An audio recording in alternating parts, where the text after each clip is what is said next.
a huge introduction for Gill tonight, but mainly because she's doing our story. And as you know by the messages in the Rhino group, I'm really excited about this.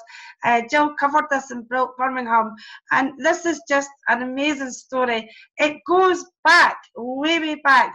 Fantastic turnover, fantastic business. She'll share it over you, and an absolutely, as anybody who came on early seen her chatting away, absolutely wonderful, wonderful lady. We love you a bit, Gill. Thanks for doing this, and over to you. Okay, so I've got to share screen. I'm not techie, as you know. Is that working? Oops, hold on a moment.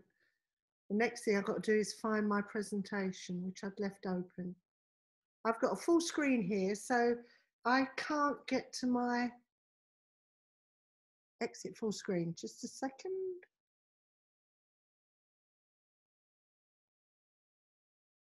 I think this should be it. And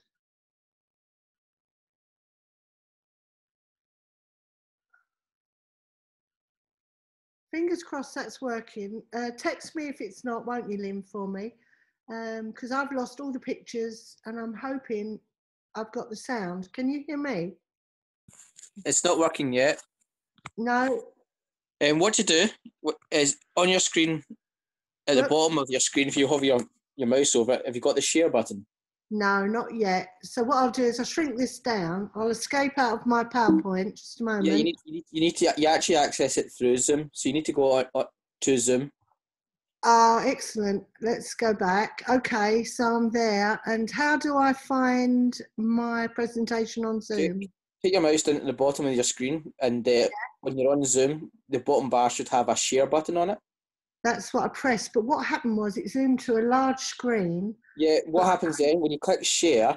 Close that one down, that one with the person in the star. Oh, that's you, Stephen. Yeah. The one. It's telling me what to do. So if I hit on share screen, yeah. how would I find my presentation? Have you kept it open? Did you keep the PowerPoint open, or did you close it? I thought I had, but when I opened it, you guys weren't seeing it, so I've closed it now. Yeah, you need to open it.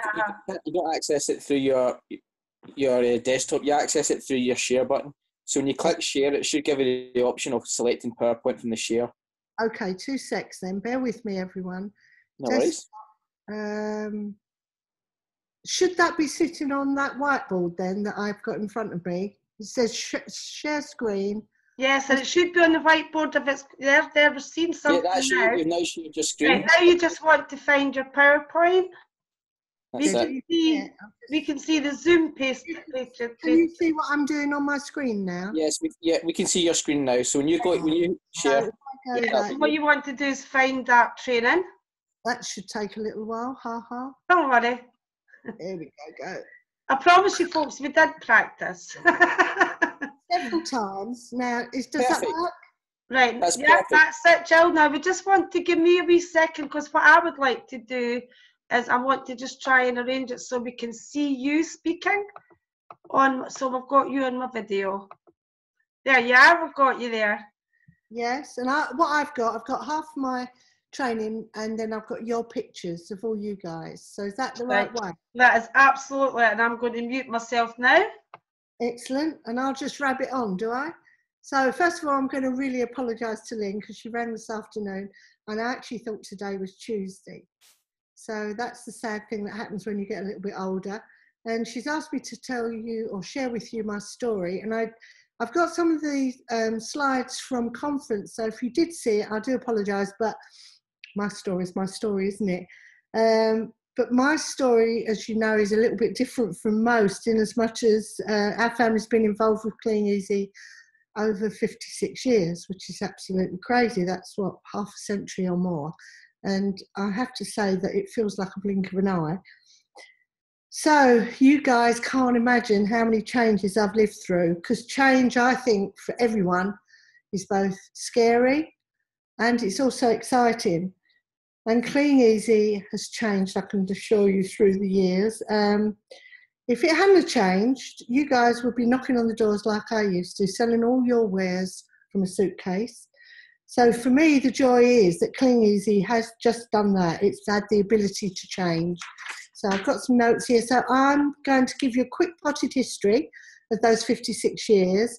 Now, my dad started doing Clean Easy in 1961. And as many of us do, he started part-time, and to help buy those little extras, you know, like, I don't know, kids' shoes, holidays, a new car, or even nowadays just to buy more food. And he didn't sell from a suitcase back then because he was part-time. Part-time agents didn't get a suitcase. What they got was this. They actually sold from a sheet of paper, which was folded in half and had just a few products in it. So that's what it looked like. Can you hear okay? I can hear someone. Just stop me if you can't hear. I'm going to digress a little bit though, because I've got in my office a little blue book which is priceless, and I do think you should share. I should share it with you guys to know the history of Clean Easy. So this little blue book tells everybody what they need to know about selling at the doors. And I'm going to read. Are you okay? Yeah. The manual, this is what it's written. It says, the manual is issued on loan, and if not returned with the sample outfit, becomes a debit charge on the representative sample outfit account of 2 and 6. It also explains how you go to your front door. It says, so you've knocked on the knocker with confidence. Don't use the bell as a general rule. And this is the little book. It says, when the prospect opens the door, you will, of course, cover your usual greeting, and don't allow her time to say anything, but state your business somewhat after this fashion. Good morning, madam. I'm your Clean Easy representative. I've called to give you a sample brush from the coupon that was left yesterday. Later, it tells you how to close, and this is what made me laugh, and I said this at conference. It says, leave the prospect so that a smile reflects the pleasure at the business done. So back to my story. Dad left Clean Easy after 18 months, and a little while after that, he was actually called by the area manager and asked to go to lunch. And what he was told both shocked and amazed him. He found out that he was one of Clean Easy's top 5 salesmen, and he'd never been told. He didn't get a monthly newsletter because he was part-time, and as I say, he got all his products from his manager, so he wasn't told anything at all. So today, that's why Clean Easy is so joyous for me. We recognise all of our guys every single step of the way, and you don't get recognised, I don't think, anything like we do in Clean Easy. It's absolutely brilliant. The dad returned to work part-time, and after 3 years, he decided to leave Clean Easy, leave the fire brigade and work full-time doing Clean Easy. So he left the fire service to become a door-to-door salesman. Was he doing the right thing? Of course not. Not to me. I was only a school kid. I had so much street cred having a dad who could take me onto a fire engine. And don't get me started on what we could do with the pole. To give you a flavour of incomes back then, in the last year of being a fireman, my dad earned forgotten about all these bits. He earned £950 in his whole year, that is. And the first year doing Clean Easy, selling door to door, he earned a magnificent £2,500. So even with just such a few products on a suitcase, that's how much he earned. We had nothing like the products you have today, but it's all about work ethic. And it's key then, and it's key now. If you don't work, nothing will happen. If Dad was late, it meant one of 2 things. Either he's having a really bad day, and he wouldn't come home until he'd sold £10, or he was having such a brilliant day, he didn't want to stop. And it's sod's law, isn't it? The moment any of us decide to do Clean Easy, something major is going to happen to you. It always happens. Your car's going to lose a wheel. Or for us, it meant that Dad became really poorly for the next 9 months. And my mum had taken the job to relieve the pressure off Dad because she knew how much he desperately wanted to do Clean Easy. So Mum and I did the deliveries for him. I had 3 brothers, but they were all too young to drive. I've got some notes here, I keep losing them. Mum and I would pile in the minivan, and it was full of all sorts of stuff like brushes, brooms, tins of polish, and the polishes were massive. So it was really a weighty job. And they took forever to deliver because there was lots of reasons. We couldn't read Dad's writing was the main one. We worked in all the villages, and they didn't have any street lights, most of them. So we'd set off on the minivan, and this is me arriving. And I would rush up at night just to see what the house was called. And I'd rush back to Mum in the minivan, see if we had an order. Then I'd rush back, take the order to the customer, and I'd rush back to the minivan, and off we'd go. We'd drive to the next house. Now, at 19, Dad asked if I'd like to do Clean Easy. He knew I hated travelling to London. And so he gave me extensive training of all the uses of the brushes, the brooms and the polishes around the home. And then he took me to the doorstep. He did a quick demonstration, and that was it. He hid behind the next door's hedge, and he stood in horror as he watched me go up to them. And I said, "Hi, I'm Gillian, your Clean Easy agent. You don't want to buy anything, do you?" And I have to tell you, that's exactly what happened. And they didn't. So my shaking of the head. Now I'm going to give you a flavour of what it was like back then. 5, I need 6. I've got to find my 6. Oh, this is a little bit of history for you, really. After 3 years, Dad led the company, and if you led the company, you were given so much money for your group to have a Christmas do or a bit of a do, and that's my mum and dad's bottom left, and that's me just behind her. Next to me is my brother, and just behind her is Pearl and her boyfriend, and one of the gentlemen and his wife, that was a mate from school's mum and dad. So you see, we worked our warm market even back then.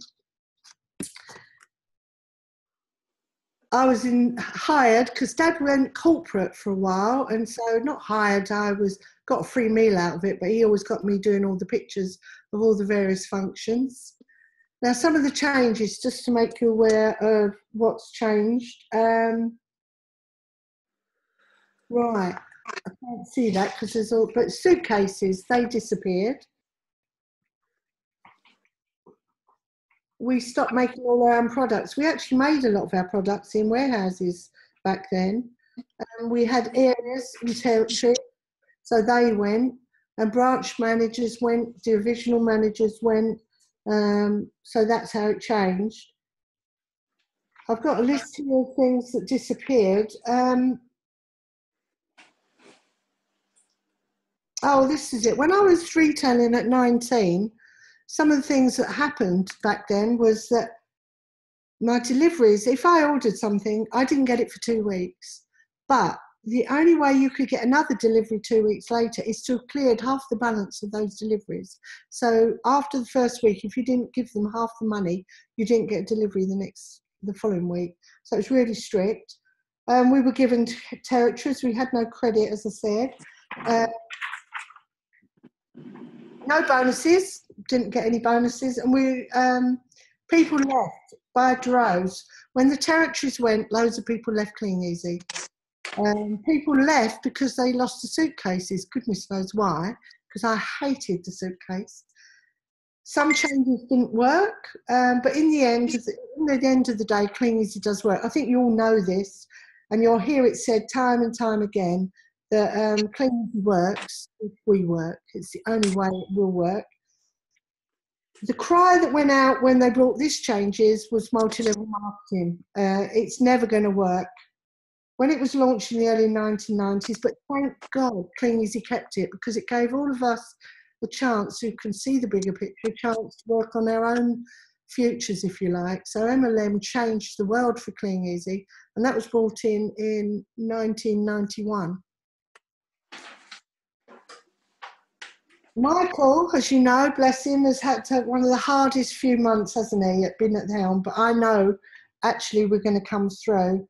I know for a fact that Clean Easy is one of the best MLM businesses there is. We're not strictly MLM because we're not selling product, we're not selling the sign up at a profit. We have real products, haha. I know that's hard, mute point at the moment, but we will get back. And why I think Clean Easy is so unique is that I know that anybody can do this business. They don't have to sell, they don't have to have any training. All they have to do has a really good work ethic. The other thing I put in conference, and I'm still going to stand by it, I've had quite a lot of flack with this, but in all the years I've worked in Clean Easy, on and off, I have had not a single person, friend or foe, come back to me and show me their cheque that was larger than their cheque in Clean Easy. Now, I'm not talking about someone who only earned, say, 500 in Clean Easy. I'm talking about the guys who earn 2,000 a month.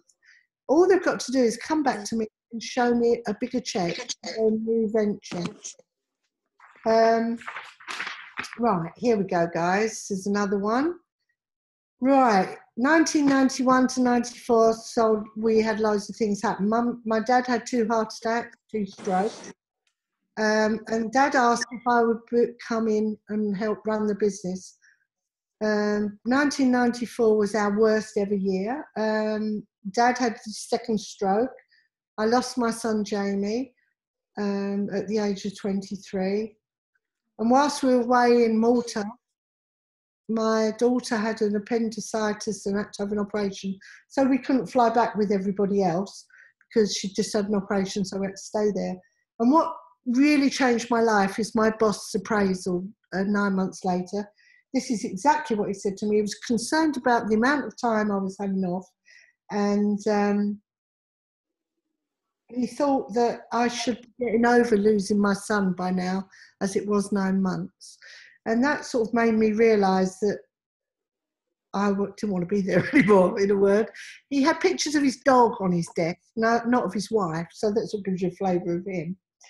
Now, when I started to do this business, as you heard, I was a retailer. I knew nothing about multi-level marketing. I made loads of errors, and that, for me, is the only way you guys are going to learn. You're going to have to just make the errors. One of the errors I told at conference, and this is true, I bought a ticket, I had a lead, and she lived in the lowlands, just below the borders of Scotland. So I bought a ticket, I drove to Stansted, I left my car, I caught a plane, I got it to Glasgow, I then hired a car, drove all the way to this place, I signed her up, I then drove back with the hire car, got on the plane, came back, and that night I got home. And she left 6 weeks later. So that sort of gives you an idea that that was a big mistake. Another time, a guy, I went on an appointment, and he's a really nice guy, and he told me he was an artist. And it was only when I was halfway up his stairs, I thought, oh, I think this is not the right thing to be doing, Jill. So he was as harmless as could be, but it taught me I've got to learn to work smarter. So there's a couple of the mistakes that I've made through the time. I gave catalogues away. That was another one. I was so convinced that my best friend's husband, who was out of work, it would earn him some money. So I gave him 100 catalogues, and he lost all 100, as if. So that just shows you. My dad always told me, never give it away. Don't sell this business cheap. But we all make exactly the same mistakes, and I'm sure some of you have done it and still get tempted to do it even now. I'd love to go over all my adventures with Clean Easy over the past 21 years since I've been running it, but I haven't got the time now, but I will promise I'll come back another time and share with them. And what I will share with you, I've got a magnificent team. So what I did at conference, I asked them just to share some tips. So my top 10 retailers gave some tips, not all of them, I've got them here, and we go through them. So these are the tips that my top guys gave me. And the bad news is I don't know if I can move you guys. Oh, I can. You were over my words. Thank you. That's better. Being persistent and consistent and providing the best service I can for my customers. That was one of the tips.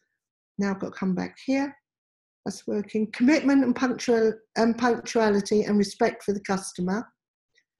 Always be honest with your customer. Never give up on getting your catalogues back. You can still get orders 5 weeks later. I show interest in my customers. I have a laugh with them and share in their life's journey. And adapt and overcome. This is the tips. And last but no means least, we put success down to consistency and customer service. And then my top PSGs, I asked them if they'd give me some tips, and these are the tips they gave me. Focus on activity and the results will follow. Always come from a place of service to others, and never about you or your own business. And that really is key. That comes from Nicholson. And I think once you've learned that it's more important for them than yourselves, you will notice your business grow. It's very difficult, but it's key. You've got to want it for them and help them. Set a habit of speaking to 5 people every day about the business. That's also key, because unless you get your number out in the marketplace and talk to people, you're never going to recruit. So this is, if you're new and you're only doing retail, this is for the guys who are starting to want to build. And this is the bit that gets exciting, because you will get residual income. So these tips these guys are giving you, they're my top 10 PSG guys. Some of them I ask for one-liners, by the way, and they get longer and longer. They take no notice of me. Once you've found a good distributorship, work closely with them to help them achieve their goals, not your goals, okay? Golden rule, never, never quit. I think that is precious as well. That's why we're still here, smiling. Perseverance, just keep doing the numbers. Strike up a relationship with prospects. So they were my top 10 last year, and they were their tips. And I awarded Distributor of the Year, and I asked them, it started about 4 years ago, and this came from Chantel and Barry. People don't care how much you know until they know how much you care. Belief is everything. Live life on your terms. Make sure you get your reason why you are in the business written down and in front of you at all times. It will drive you on in the business and keep you going through the hard times. So whatever your goal is, have it visual. You'll hear loads of us talk about this. You can put it anywhere. The best place really is in the loo, because you go in there quite a lot. So that's my tip. Success is not necessarily making the right decisions. It's having the courage to take responsibility for them and adjusting your course of action until successful. Take as much advice as you can from the variety of credible sources, and make sure what you do is the result of your own conclusion. Then the buck stops with you. So the accountability has to always be yours. Told you about the one-liners, didn't I? You see how they go? The further up they go, the bigger the goals get. The words get. Set your goals. Make your plans. Set activity targets. Get excited. Spring into action and keep on track. Keep the main thing, and don't look out of the boat if you slow down. Give yourself rewards along the way for staying on track.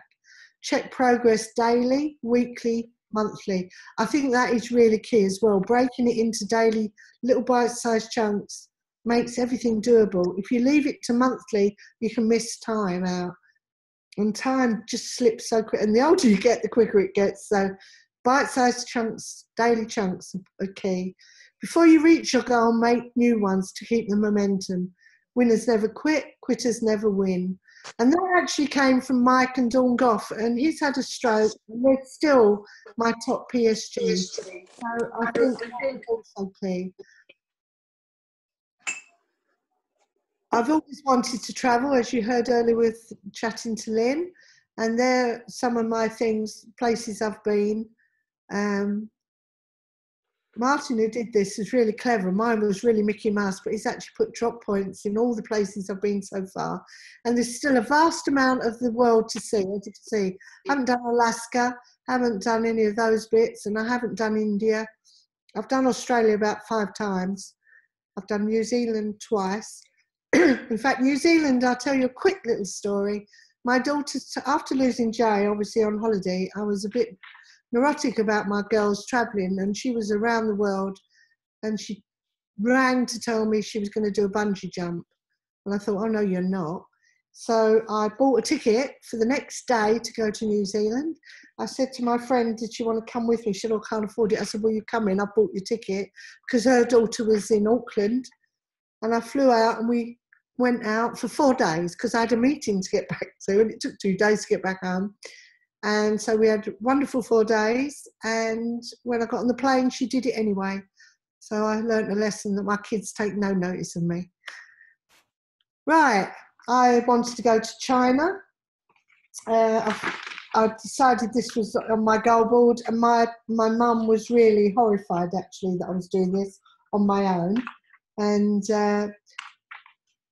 we had a meeting in London with all the premiers, and we were meeting the owners and things, and Rob came down and he said, I'd love to go, but I can't afford it. I've got loads to do. But by the end of the evening, once I plied him with a few drinks, he put his card down, debit card, and he flew out with me.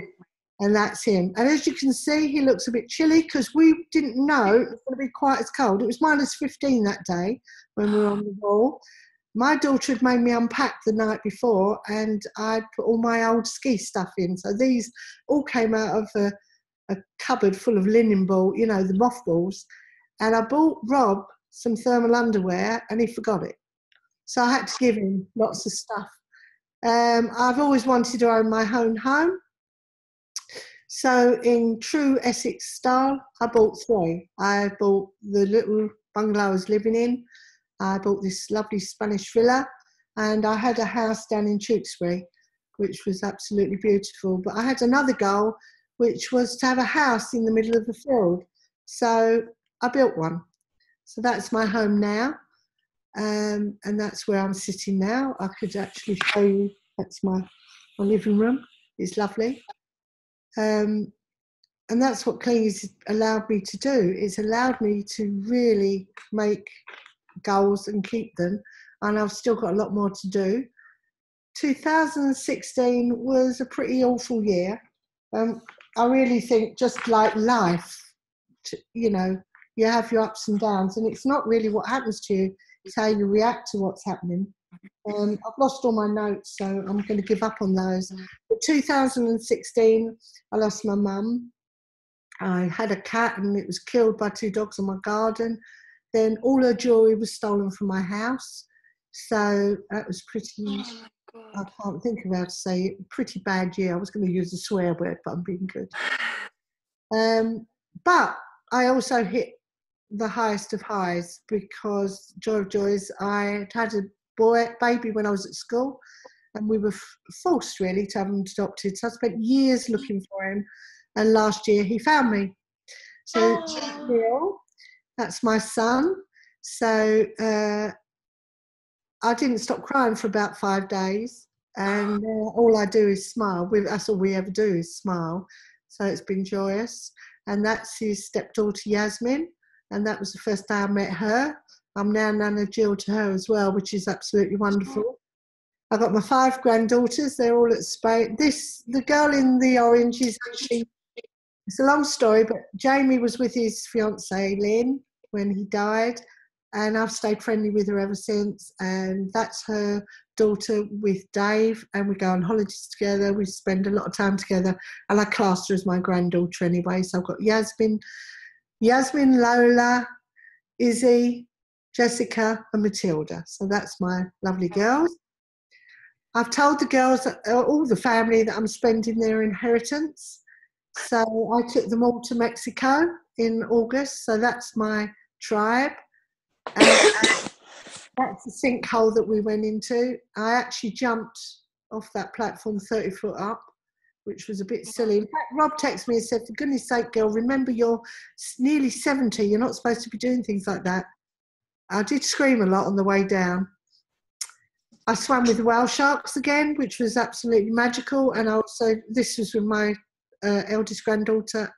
And we also went off the barrier reef of Mexico, snorkeling with her as well. So it was great. So Clean has allowed me, this is a fellow who wouldn't get out my blooming bath in Mexico. I tried, but he kept getting in there. This is my family now, and that's what Clean Easy's allowed me to have. I've got 2 son-in-laws, I've got a son, 3 daughters, 5 granddaughters, so that's my family. And now I've got all my children around me, which is absolutely magical. And that's the first picture we've had with all together. So all I can say is thank you, Clean Easy. And what I can say to all you guys is learn to dream big. And that's the end of my story. So what do I do now? Fantastic. You just click stop share for us, Jill, so we can see more of you. And let's get it off of me. How do I get it off of me? You stop talking. Thank you, Lee. It's true, every time somebody talks, they come up on the screen. So you just want to be seen. Say hi to Jill. Let's get it in gallery. Hi, Jill. Nice to see you.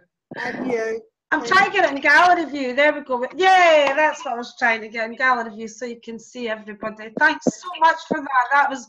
You can take your mics off and thank Jill.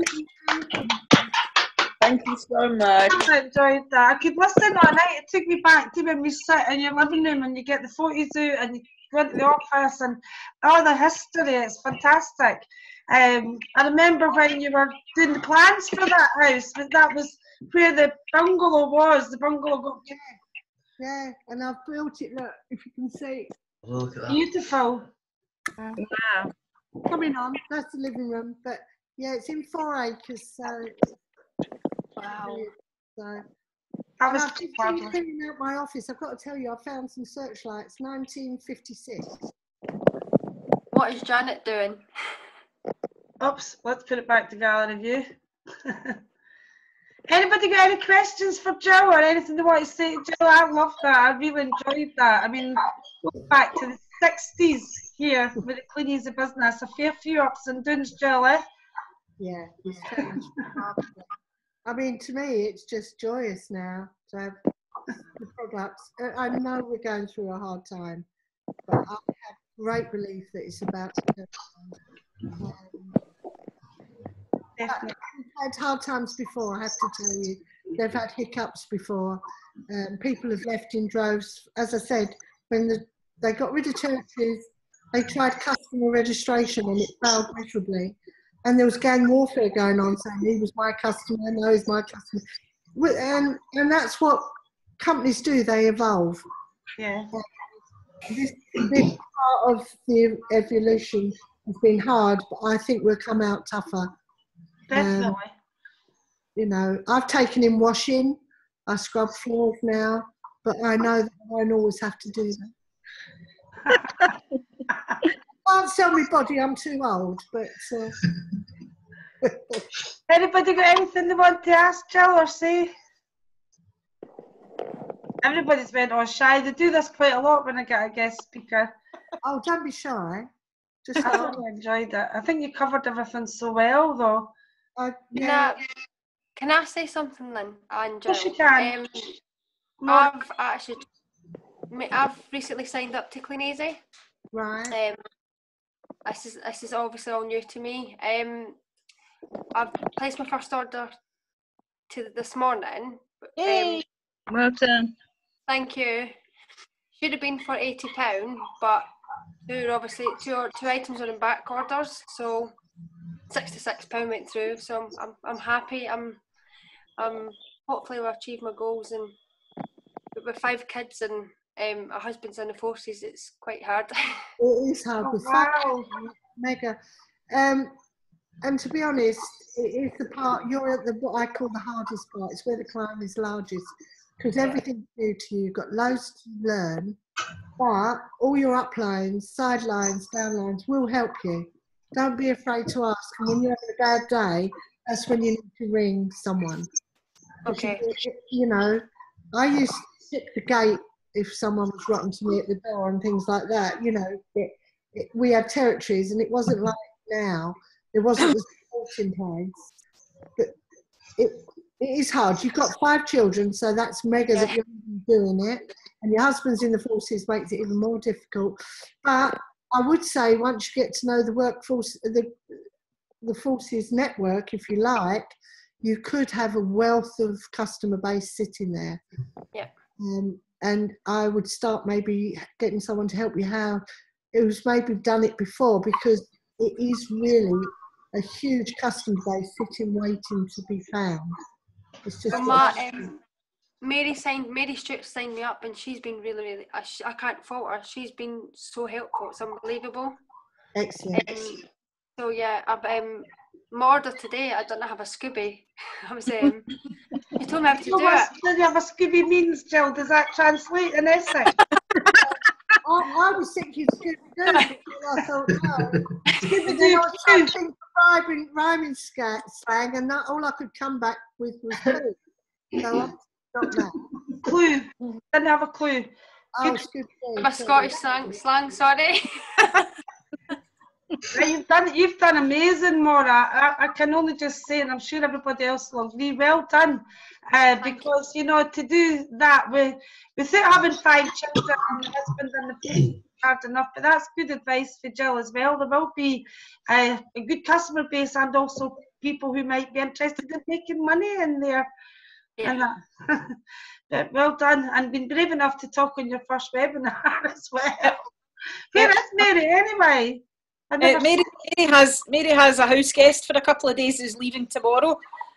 So she sends her love and apologies, but she will watch the recording later on as soon as she will watch it, aye. Mary there never misses anything, so when Maura said Mary there, I thought, Mary. Well done, Maura, and well done for being brave enough to chat there.